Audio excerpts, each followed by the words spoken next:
2 Milliardäre, 2 gigantische Raketen. Alles, was du zu den Megastarts von SpaceX und Blue Origin wissen musst. Nach Wasserleck plant NASA wieder Außenbordeinsätze an der ISS. Trotz ISS-Ende will die NASA an permanenter Präsenz im niedrigen Erdorbit festhalten. Elon Musk hält nichts von Mond und will direkt zum Mars. China arbeitet an wehenden Fahnen auf dem Mond und startet Satelliten für In-Orbit-Wiederbetankung. Deutschland senkt seinen ESA-Beitrag und CEO von Sierra verlässt überraschend das Unternehmen vor Dream Chaser Erstflug. Das und noch mehr mit allen Hintergründen schauen wir uns heute an. Herzlich willkommen zu Senkrechtstarter, der Raumfahrtkanal im deutschen Sprachraum. Wenn die News am Sonntagmorgen erscheinen, könnte die nagelneue New Glenn-Rakete bereits nicht mehr auf dem Pad stehen. Im besten Fall, weil sie gestartet ist. Im schlechtesten Fall, weil sie sich spontan hochenergetisch selbst in kleine Einzelteile verwandelt hat. Glauben wir jetzt mal nicht. Der Start, der wurde in der vergangenen Woche zuerst offiziell für Freitag angekündigt, dann aber wegen des Wetters, genauer hoher Wellen in der Bergungszone im Nordatlantik, auf Sonntagmorgen 12. Januar, 7 Uhr morgens unserer Zeit verschoben. Erklärtes Ziel für diesen Testflug ist das Erreichen der Umlaufbahn. Alles, was darüber hinausgeht, wäre dann laut Blue Origin ein Bonus. Für viel Aufmerksamkeit sorgte das optionale Ziel, den eingesetzten R-Stufen-Booster vor der Küste auf der Landeplattform Jacqueline zu landen. Das wäre laut Blue Origin CEO Dave Limp sehr ehrgeizig. Wie auch immer es ausgeht, man werde eine Menge daraus lernen.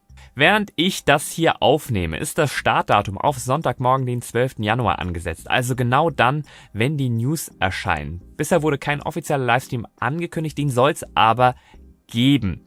Es gibt das Gerücht, dass es eventuell nur eine Übertragung ausschließlich auf Amazon Prime gibt. Auch das wollen wir mal nicht hoffen. Hoffen wir mal das Beste. Bisher wurden die suborbitalen Flüge von Blue Origin immer auch auf YouTube gestreamt. Ja, die New Glenn-Rakete ist mit 98 Metern eine der größten Raketen der Welt, oder auch die je gebaut wurde. Nur das SpaceX Starship mit aktuell 121 Metern, die NASA-Mondrakete Saturn V mit 110 Metern und die russische N1-Rakete mit 105 Metern waren größer. Das SLS Block 1, das Artemis 1 um den Mond geschubst hat, das ist mit 98,15 Metern nur knapp größer. Ihr merkt schon, das ist ein Riesenklopper. Aber es kommt ja bekanntlich nicht auf die Größe an, sondern auf die Nutzlast. Blue Origin vermarktet auf seiner Website 45 Tonnen in den LEO, also den niedrigen Erdorbit, wobei gemunkelt wird, dass diese Nutzlastkapazität erst bei späteren Flügen erreicht werden könnte. Ganz interessant, dieser Erstflug, der wird, ähnlich wie bei der neuen Vulcan von ULA, direkt als einer der Qualifikationsflüge für Nutzlasten für die nationale Sicherheit der USA genutzt. Hintergrund, die wertvollsten Militärsatelliten der USA, die kosten teilweise mehrere Milliarden US-Dollar, ganz zu schweigen von den Jahren an Entwicklungsarbeit, die in die fließt. Die Space Force, die startet diese Nutzlasten erst auf neuen Raketen, die 2 makellose Flüge in den Büchern haben. Der Hauptkunde für die New Glenn dürfte auf absehbare Zeit aber Amazons Kuiper sein, also ähnlich wie bei SpaceX mit Starlink, Satelliten für globale Breitband-Internet-Nutzung. Volumen für Nutzlast hat die New Glenn mit ihrem 7 Meter Fairing mehr als genug. Die bisher größte Nutzlastverkleidung ist die der Ariane 5 mit einem Durchmesser von 5,4 Metern. Daher wurde auch das James Webb Space Teleskop mit ihr gestartet, damit man es nicht noch kleiner zusammenfalten musste. Genug Wumms hat die Oberstufe der New Glenn auch. Sie wird von 2 BE3U-Triebwerken, BE3U-Triebwerken, mit mehr als 145 Tonnen Vakuumschub angetrieben. Zum Vergleich, die chronisch untermotorisierte SLS Block 1 Oberstufe bringt's gerade mal auf 11 Tonnen Vakuumschub. Ähnlich wie das RL-10 an der SLS-Oberstufe arbeitet auch das BE3U in einem Expansionszyklus, im Gegensatz zum RL-10 oder dem europäischen Vinci, aber in einem offenen Zyklus. Der über die Turbopumpe expandierte Wasserstoff, der wird dann unverbrannt ausgestoßen. Das ist zwar nicht ganz so effizient wie ein geschlossener Zyklus, aber man kann dafür mehr Wumms aus dem Triebwerk kitzeln. Während die Oberstufe mit Wasserstoff und Sauerstoff arbeitet, setzt die erste Stufe mit 7 BE4-Triebwerken auf flüssiges Erdgas, also hauptsächlich Methan und flüssigen Sauerstoff. Ja, und im Gegensatz zum SLS ist die New Glenn von Blue Origin eine wiederverwendbare Schwerlastrakete. Mit einer wiederverwendbaren ersten Stufe zielt Blue Origin laut eigener Aussage darauf ab, die Raumfahrt zu revolutionieren und den Zugang zur Orbitalmission für kommerzielle und staatliche Kunden zu erweitern. Der Booster der New Glenn, der wurde für mindestens 25 Flüge entwickelt. Wenn die Wiederverwendung gelingt, dann soll der Wartungsaufwand zwischen den Starts minimal sein. Auch sollen Integration, Start und Wiederaufbereitung der ersten Stufe komplett in einem Umkreis von 14 Kilometern in Florida stattfinden. Die Raumfahrtvision von Firmengründer Jeff Bezos, die unterscheidet sich auch grundlegend von der von Elon Musk. Während beide als ausgesprochene Fans der NASA-Apollo-Missionen gelten, träumt Bezos von riesigen Raumstationen für viele Menschen und ganze Industriezweige im Orbit. Die New Glenn-Rakete, die wurde laut Blue Origin so entwickelt, dass sie Menschen und Industrie in den Weltraum bringen und gleichzeitig die Erde entlasten kann. Das sei ein entscheidender Schritt, um Ressourcen und Lebensqualität für zukünftige Generationen auf der Erde zu sichern. Dass man unterwegs mit Amazon Kuiper auch noch richtig viel Geld verdienen könnte, sei der Vollständigkeit halber auch erwähnt. Laut Jeff Bezos war Blue Origin bisher ein schlechtes Investment. Er soll durch den regelmäßigen Verkauf seiner Amazon-Anteile Milliarden in die Firma gesteckt haben. Trotzdem ist er überzeugt, es werde langfristig zu seinem besten Investment. Ja, aktuell sieht das Wetter für den Sonntag, 12. Januar, nicht ganz so gut aus mit 4 Meter hohen Wellen im Nordatlantik. Würde mich persönlich jetzt nicht überraschen, wenn sie den Start auf Montagmorgen 7 Uhr mitteleuropäischer Zeit verschieben. Das Startfenster, das soll dann immer 3 Stunden offen sein. Bleibt zu hoffen, dass Blue Origin bei seiner offenen Politik bleibt, was das Livestreaming von Starts angeht. Ich weiß nicht, wie es euch da geht, aber ich kann es kaum erwarten, dass da nun endlich nach all den Jahren ernsthafte Konkurrenz zu den etablierten Falcon-Raketen von SpaceX auf dem Pad steht. Ist kein Weihnachtsgeschenk für Blue Origin mehr geworden, aber wenn wir uns das anschauen und jetzt dann halt im Januar, dann hat das Team doch wahrhaftig da einen Endspurt im letzten Jahr hingelegt. Chapeau! Ich drücke allen die Daumen für den Start. Dieses Weihnachten wollte ich meiner Freundin etwas ganz Besonderes schenken. Die Wahl fiel auf den Lookstep von Gieswein. Ja, und schon beim Auspacken war ihr klar, das ist mehr als ein Hausschuh, das ist purer Luxus für die Füße. Moritz, nein, das sind viel zu teure Hausschuhe. Papalapap, dafür sind Geschenke ja auch da, dass man Menschen etwas schenkt, was sie sich vielleicht selbst nicht gönnen würden, aber was sie verdient haben. Das elegante Design mit opulentem Fellkragen, das macht ihn zu einem echten Hingucker. Doch es ist das Innenleben, das ihn wirklich besonders macht. Die kuschelige Lammfellfütterung, die verwöhnt die Haut und sorgt für wohlige Wärme. Perfekt temperiert, atmungsaktiv und hyperallergen. Glaubt mir, sie will ihn gar nicht mehr ausziehen. Die dämpfende Zwischensohle und die stabile Gummi-Anti-Rutschsohle, die machen den Lookstep nicht nur bequem, sondern auch absolut alltagstauglich. Ob auf Parkett, Fliesen oder der Terrasse, jeder Schritt, der fühlt sich leicht und sicher an. Die natürliche Flexibilität, die fördert dabei die Fußbewegung und vermittelt ein wunderbares Barfußgefühl. Besonders praktisch, Lammfell hat selbstreinigende Eigenschaften und bleibt durch regelmäßiges Lüften lange frisch und kuschelig. Dieses Geschenk, das hat nicht nur für Begeisterung an Weihnachten gesorgt, sondern wird nun auch im Alltag zum ständigen Begleiter. Der Lookstep ist das ultimative Wohlfühlstatement für jede Frau, die Komfort und Stil zu schätzen weiß. Schön robust und dank Lammfell kuschelig. Mit meinem Link und meinem Code bekommst du 20% auf das gesamte Gieswein-Sortiment. Gibt's unten in der Beschreibung. Aber damit es Blue Origin mit den SpaceX Falcon 9 Raketen aufnehmen kann, muss es auch erstmal die New Glenn erfolgreich starten. Und SpaceX ist ja bekanntlich ein sehr agiler Akteur und die nächste Raumfahrtrevolution, die ist am Horizont. SpaceX plant am 13. Januar den 7. voll integrierten Testflug des Starship Super Heavy Systems. Und die Hardware, die steht auf dem Pad. Etwas, das ich schon sehr viel früher erwartet hatte, soll nun passieren: das Aussetzen von Starlink-Satelliten. Besser gesagt 10 Dummy-Satelliten, die den Auswurf testen sollen, aber über keine echte Funktionalität verfügen. SpaceX spricht von Starlink-Massensimulatoren. Wie auch die Starship 33 Oberstufe werden diese Testsatelliten auf einer suborbitalen Bahn dann über dem Indischen Ozean wieder eintreten. Zum geänderten Flugprofil, da kommen wir aber gleich. Diese Woche konnte man auf dem NASA Spaceflight Stream das Beladen dieser Starlink-Massensimulatoren beobachten. SpaceX hat sich für das Laden und Auswerfen seiner neuen Starlink V3-Satelliten einen Steck- und Wurfmechanismus überlegt, den sie liebevoll PES-Dispenser nennen. Ja, dieser Testflug, der wird entscheidend sein, um Starship auf zukünftige orbitale Missionen und den Einsatz von V3 Starlink-Satelliten vorzubereiten. Es gibt ja wüste Schätzungen, wie viel Geld sich mit Starlink oder Amazon Kuiper und Internet aus dem All zukünftig verdienen lässt. Die nächste Generation der Starlink-Satelliten, also jetzt V3, kann nur mit dem Starship gestartet werden. Was zu gewissen Spannungen geführt hat, da die Nutzlast grundsätzlich bereit war, also die Starlink-Satelliten, der Träger aber noch nicht. Ja, und mit den Falcon-Raketen, da konnten die etwa 4-mal größeren Starlink V3 nicht ins All gebracht werden. Der Sprung bei der Datenkapazität, der soll aber gewaltig werden. Von 1 Terabit pro Sekunde Downlink und 160 Gigabit pro Sekunde Uplink je Satellit ist die Rede, wobei jeder Satellit mit 4 Terabit pro Sekunde über Funk- und Laserterminals an das Gesamtsystem Starlink angeschlossen sein soll. Für Booster 14 und Chip 33 hat SpaceX uns die bedeutendsten Upgrades zur vorangegangenen Hardware gegeben. Die Oberstufe ist das erste Starship im neuen Version 2 Baustandard. Zu den Verbesserungen an der Starship-Oberstufe, da zählt die Neugestaltung des Antriebssystems, einschließlich einer Vergrößerung des Treibstoffvolumens um 25%. Die Raptor-Vakuumtriebwerke, die haben ein neues Zuleitungssystem erhalten. Auch sollen Treibstoffleitungen nun über eine evakuierte thermische Isolation verfügen. Also ganz ähnlich einer Thermoskanne, wo ein Vakuum den Wärmetransport unterbindet. Die Avionik, also die Flugsteuerung des Raumschiffs, die hat man laut SpaceX komplett überarbeitet, um zusätzliche Fähigkeiten und Redundanz für immer komplexere Missionen zu erreichen, wie etwa den Treibstofftransfer und die Rückkehr der Oberstufe zum Startplatz. Sollte der Flug und vor allem die Landung der Oberstufe Chip 33 nach Plan verlaufen, da strebt SpaceX ja eine Landung der Oberstufe in der Starbase in Texas auf dem 8. Flug an. Auch die interne Energieversorgung hat man überarbeitet. SpaceX nennt hier 2,7 Megawatt an Strom, die über das System verteilt werden können. Für uns natürlich mit am wichtigsten das Aufstocken um mehr als 30 Fahrzeugkameras, die den SpaceX-Ingenieuren einen Einblick in die Hardwareleistung des gesamten Fahrzeugs während des Fluges ermöglichen. Hoffentlich fällt die ein oder andere neue Kameraeinstellung auch für uns Zuschauer ab. Hier sind wir ja vom Starship-Testprogramm sehr verwöhnt, das mittels Starlink sogar Live-Bilder über den gesamten Flugverlauf bereitstellt. Laut SpaceX ist das Starship mit Starlink jetzt in der Lage, in jeder Flugphase mehr als 120 Megabit pro Sekunde an hochauflösenden Videos und Telemetriedaten in Echtzeit zu übertragen. Die wahre Nutzlast sind eben die Daten. Ja, mit diesen wertvollen technischen Daten aus dem Flugbetrieb, da wird man alle Systeme weiter optimieren können. Ja, das waren die Upgrades, die wir nicht von außen sehen konnten.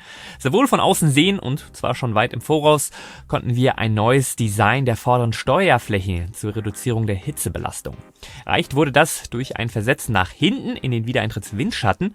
Also wenn man jetzt von oben schaut, dann sind die Klappen leicht asymmetrisch um den Umfang verteilt. Außerdem sind die Klappen jetzt ein Tick kleiner. Das Hitzeschutzsystem, das wurde ebenfalls weiterentwickelt. An der Starship-Oberstufe hat man im Vergleich zu früheren Starship-Prototypen nach Baustandard 1 eine beträchtliche Anzahl von Hitzeschutzkacheln entfernt. Eine geglättete und sich verjüngende Kachelkante, die soll heiße Stellen verhindern, die während des Wiedereintritts beim 6. Flugtest von Starship zu sehen waren. Beim Hitzeschutzsystem scheint allerdings das letzte Wort noch nicht gesprochen. So sollen auf diesem Flug mehrere Varianten von metallischen Kacheln getestet werden. Sogar von einer aktiv gekühlten Kachel ist die Rede. Wie genau das funktionieren soll, hat SpaceX bisher nicht mitgeteilt. Frühe Konzepte bei SpaceX für den Hitzeschutz der BFA, also der Big Fucking Rocket, sahen respirative Kühlung mit dem kryogenen Treibstoff vor. Noch wissen wir nicht, ob man dieses Konzept für die aktive Kühlung wieder aufgegriffen hat. Nach dem 6. Flug hat SpaceX bereits angedeutet, dass das Hitzeschutzsystem einem kompletten Technologiewechsel unterzogen werden könnte. Die schnelle, verlässliche Wiederverwendung der Oberstufe, die gilt ja als Königsdisziplin. Grundsätzlich wurde das mit dem Space Shuttle ja bereits demonstriert, aber die Kosten für die Wiederaufbereitung des Orbiters, die waren exorbitant. Ja, die Wiederverwendung, das große Thema bei SpaceX, was mit den Falcon-Raketen eingeführt wurde und dazu der enormen Startkadenz und den konkurrenzlos günstigen Nutzlastpreisen geführt hat. Tatsächlich soll auf diesem 7. Flug das erste Mal flugerprobte Hardware erneut geflogen werden. Wir erinnern uns an die spektakuläre Boosterlandung von Flug 5 in der Starbase.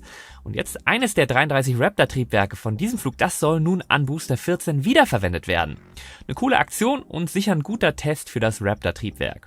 Da der Booster selbst bei dem Ausfall von 3 Triebwerken abheben und erfolgreich starten kann, bleibt das Restrisiko für SpaceX durch diesen Wiedereinsatz von einem Triebwerk wahrscheinlich überschaubar.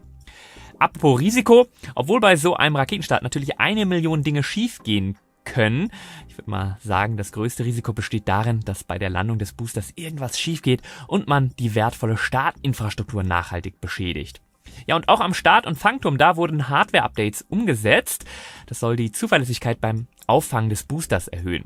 Hier gab es nun endlich mehr Details, was eigentlich da auf Flug 6 das Problem war. Sensoren an den Fangarmen, den sogenannten Chopsticks, sollen beim Start beschädigt worden sein, was dann zum Abbruch des Landeanflugs führte.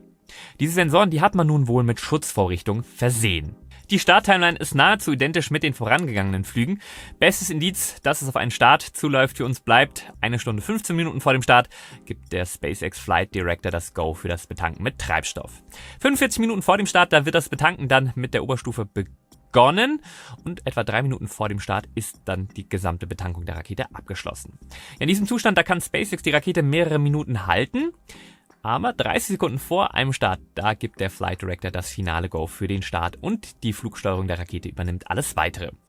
10 Sekunden vor dem Start wird der Wasserflammendeflektor aktiviert und 3 Sekunden vor dem Start wird dann die Raptor-Zündsequenz gestartet. Wie bei allen Raketenstarts sind die ersten 15 Minuten dann das Spannendste. Nach dem Abheben Max-Q der Punkt mit der höchsten aerodynamischen Belastung der Rakete, etwa 1 Minute nach dem Start. 2 Minuten 32 nach dem Start, der Super Heavy Booster schaltet bei MECO die meisten seiner Triebwerke ab. Die Oberstufe zündet ihre Raptoren zur heißen Stufentrennung.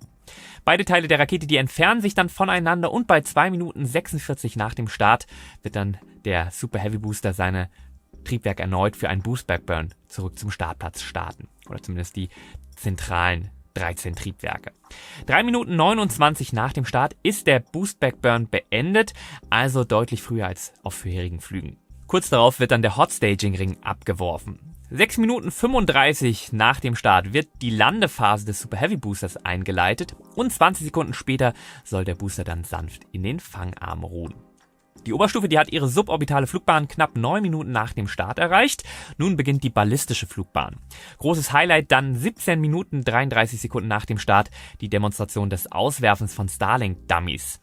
Ich schließe mich Scott Manley an und hoffe auch, dass jemand daran gedacht hat, Kameras auf die Satelliten zu packen, die beim Auswerfen auf das Starship gerichtet sind. Da bestimmt coole Bilder. Nächster großer Meilenstein dann das Wiederzünden von einem der Meereshühneraptoren als Vorbereitung für das Deorbitieren bei vollwertigen Orbitalmissionen. Der Wiedereintritt mit Plasmaspektakel ist dann für etwa 47 Minuten nach dem Start geplant. Der harte Ritt durch die dichten Atmosphärenschichten, der beginnt dann 1 Stunde und 3 Minuten nach dem Start. Die Landung wäre planmäßig dann 1 Stunde 6 Minuten 39 Sekunden nach dem Start. Wir sind gespannt. Von der letzten Wasserung auf Flug 6 bekamen wir ja überraschend Bilder im Best-of-Video. Während ich das hier aufnehme, ist der Start aktuell für Montag, 13. Januar, 23 Uhr mitteleuropäische Zeit geplant. Interessanter Schreibfehler im FAA-Statement. Starship statt Starship. Und das, obwohl T und P auf der Tastatur nicht wirklich nah beieinander liegen. Der SpaceX-Livestream, der beginnt 35 Minuten vor einem geplanten Start. Ich bin mit Sicherheit 2 Stunden vor dem Start online, um euch bis zum Start zu unterhalten und bei Laune zu halten. Wir können noch ein bisschen abnörden. Ich freue mich auf euch und auf den Start. Das bringt uns zu den Starts der vergangenen Woche. Montag, 6. Januar, da ist von Xicheng eine Lange Marsch 3BE gestartet. An Bord befand sich die Nutzlast Xiyin 25. Der Satellit, der soll Schlüsseltechnologien für die Betankung im Orbit und das Verlängern der Lebensdauer von Satelliten testen. Obwohl der Fokus auf zivilen Anwendungen liegt, könnte diese Technologie auch militärisch genutzt werden. Ein Beispiel für Chinas Fähigkeiten in diesem Bereich ist die Mission von Xiyin 21 im Jahr 2021. Hier wurde ein defekter Satellit in einen Friedhofsorbit geschleppt.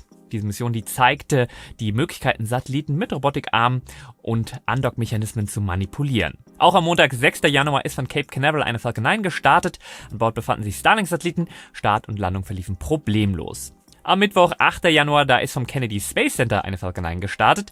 An Bord befanden sich eine weitere Ladung Starlink-Internet-Satelliten. Am Freitag, 10. Januar, hat SpaceX mit einer Falcon 9 von Vandenberg die geheime Nutzlast Enroll 153 für das Pentagon gestartet.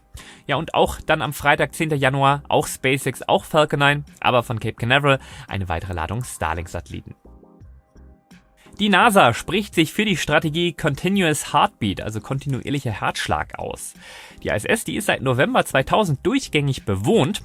Ja, und auch während des Übergangs von der ISS zur kommerziellen Raumstation soll eine dauerhafte Präsenz von NASA-Astronauten in der erdnahen Umlaufbahn sichergestellt werden. Dadurch sollen weiterhin wissenschaftliche Fortschritte im niedrigen Erdorbit sichergestellt werden. Dies ist Bestandteil des größeren Plans NASA 2040 zur Verknüpfung aller Missionen und Architekturen der amerikanischen Raumfahrtagentur. Herausforderung dabei: mindestens eine kommerzielle Station, die muss bis 2030 in Betrieb gehen. Die Weltraumspaziergänge des US-Segments, die sind auch zurück. Der letzte amerikanische Außenbordeinsatz, der wurde ja am 24. Juni 2024 nach nur 30 Minuten abgebrochen. Grund: ein Wasserleck in der Service- und Kühlversorgungseinheit an dem Raumanzug von NASA-Astronautin Tracy Dyson. Nun will man die amerikanischen Außeneinsätze an der ISS im Januar wieder aufnehmen. Die NASA-Astronauten Nick Hawk und Sunita Williams sollen am 16. Januar für über 6 Stunden aussteigen und dann unter anderem Gyroskope an der Station auswechseln. Oder eins zumindest.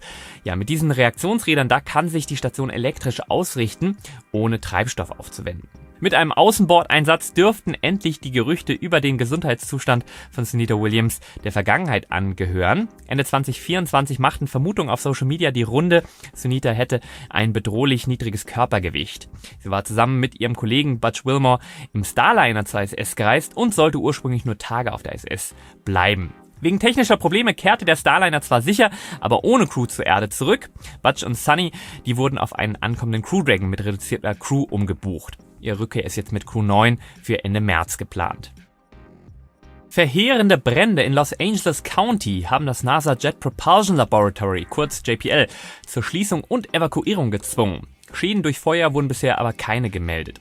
Kritische Operationen wie das Deep Space Network, die wurden an Backup-Standorte verlegt. Das JPL hat ja unter anderem alle NASA-Mars-Rover gebaut und auch deren Landesysteme entwickelt. Mit der nächsten großen Mars-Mission, der Probenrückführung von Bohrkernen des Mars 2020 Rovers Perseverance, gab es ja in den letzten Jahren immer wieder Probleme. Die NASA untersucht derzeit 2 Ansätze, um Proben des Mars-Rovers zurück zur Erde zu bringen. Eine Möglichkeit basiert auf dem bewährten Sky Crane, mit der beide Rover, also Perseverance und Curiosity, ja auch schon gelandet sind. Der zweite Ansatz, der wäre nun ein kommerzieller Heavy Lander. Für die aktuelle Entwicklungsphase, da benötigt die NASA aber $300 Millionen im Haushalt 2025, was nun die nächste Administration erst genehmigen muss. Die Landung der Probenplattform mit Wiederaufstiegsrakete, die ist für 2031 geplant, die Rückkehr der Proben dann frühestens 2035. China plant hingegen eine eigene Probenrückführmission vom Mars für 2028. Ja, neben einem ganz neuen Verständnis von unserem Nachbarplaneten könnten diese gesammelten Proben auch Hinweise auf Leben auf dem Mars liefern. Nicht überraschend hält Elon Musk die Rückkehr der NASA zum Mond für überflüssig und will direkt zum Mars, obwohl SpaceX von der NASA Milliardenverträge ja für das Artemis-Programm und für Mondlandung in seinen Büchern hat. Für viele NASA-Experten ist der Mond ein unverzichtbares Testgelände, um Technologien und Strategien für eine Mars-Mission mit Crew zu entwickeln. Noch gibt's große Wissenslücken über die gesundheitlichen Auswirkungen langer Raumreisen. Der Mond ermöglicht das Erproben von Lebenserhaltungssystemen und Crew-Interaktion. Dass es auf dem Mars keine Nachschubmission geben wird, wären die Erfahrungen mit Versorgung und Logistik von Mondmissionen wichtig für das Entwickeln von Strategien für den Mars. Die NASA plant weiter den Einsatz von Kernenergie als Energiequelle für Mars-Missionen. Solche Technologien, die könnte man auf dem Mond erproben und so das Risiko für Mars-Missionen verringern. SpaceX dagegen will bereits 2026 Starships in Richtung Mars schicken und, würde das funktionieren, 2028 Crew folgen lassen. Die kommende chinesische Mondmission Chang'e 7 soll ein cooles Gimmick erhalten, eine Fahne, die dank elektromagnetischer Interaktion weht. Es wäre die erste Fahne, die sich auf dem Mond so bewegt, denn der Mond hat ja bekanntlich keine Atmosphäre.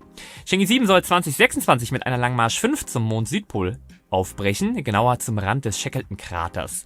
Wissenschaftliche Ziele von Chang'e 7 sind unter anderem die Suche und Analyse von Wassereis.